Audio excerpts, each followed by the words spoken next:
Good afternoon, friends. I welcome you all to this practical presentation of mine for the problem that was raised in my last video.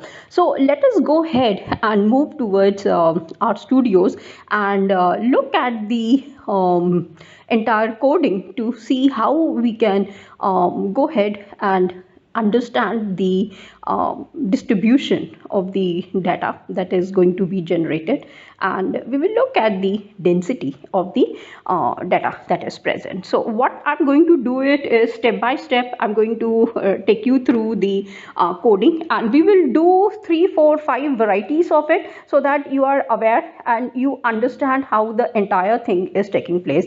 Now you must have seen that yes, I'm trying to understand the IQ at the level of 140, and that we will check it out and see later on as to what exactly is taking place. So for the time being, let's say that I create a sample range beginning with 50 and ending till 150 of it fully. Then what I will do it's a data frame that I'm creating 50 to 150, and it is being saved in a data frame called as the sample dot range for myself. After that, let me run and see what is present in sample range. So you can see it starts off from 50, 51, 52, and it ends till 150. Now I need mean, and that is since I'm working on IQ, so I'm taking care at IQ mean data frame again with 100 value. So IQ turns out to be the mean value as 100. Similarly, for standard deviation for IQ is 15. So IQ SD stand. If I run the entire thing, it comes out to be as 15. Now what will happen is that I'm looking for the D norm, which is distribution for the normal data that I have got, and I need to find out. So what is the range? The entire argument which is presented out for me is sample dot range, which is the data frame created wherein I have my data set. Mean equal, it is present in IQ mean that was created as a data frame. Then SD standard deviation is present you can say in my data frame called as IQ SD.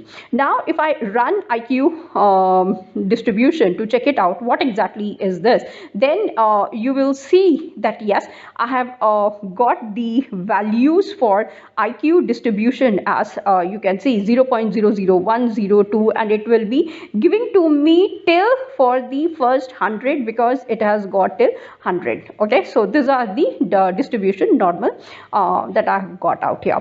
Then I'm checking out for IQ DF, that is the data frame that is being created, because I want to see now the density of the entire thing. So my IQ is present in the data set sample dot range. Density is from the data frame IQ dist. So my IQ DF will be what? Now you will have to see out here that this is going to give me the values for the IQ for the level 50, 51, 52, so forth till 100. Density will be 0.00102816186, then 0.001281199.000158939, so on and so forth, and you are seeing that this is still 100 is the value. Now I'm going to plot. I'm not just looking for the values, I want to plot also. This can be taken care of through the library ggplot2, and I have already installed it, so I don't have to install it once again. So I'm going to call it up from the library ggplot2.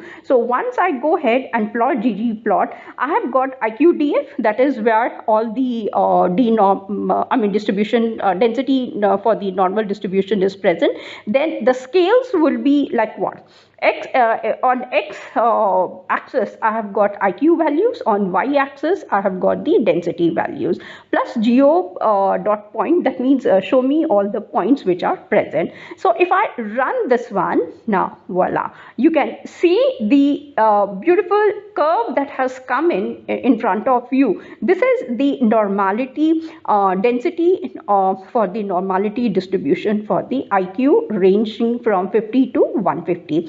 Now if you look very closely at the data, here you can see that my data is not distributed in a very similar manner, or they are not equally distributed. So you can see here starting off from 0.000 till, let's say, 55 or 60, I can see that the distance between two dots that you can see out here, which is my data, is slowly moving away from each other. So if I come from moving towards, let's say, around 68 or somewhere like that, till I move more than, let's say, 80, I can make it up. You can see the distance is more. Now, similarly, if I go further, you can see that yes, the distances are more between the two. The distribution is not equal. Now, at the peak, again, you can see the differences, so and so forth. You are able to see whether they are equal or not. That also you can have a look, and I mean, it's totally depending upon you how well you're going to narrate the distribution of the data which is presented,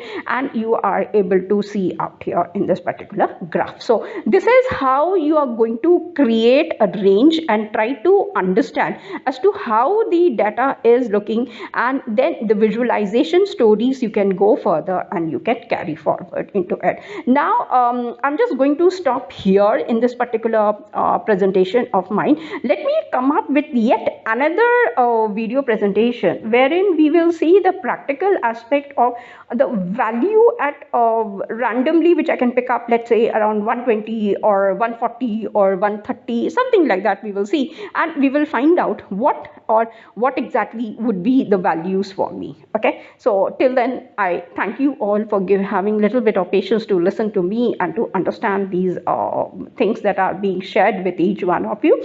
With more from my side, till then, thanks and take care. Bye.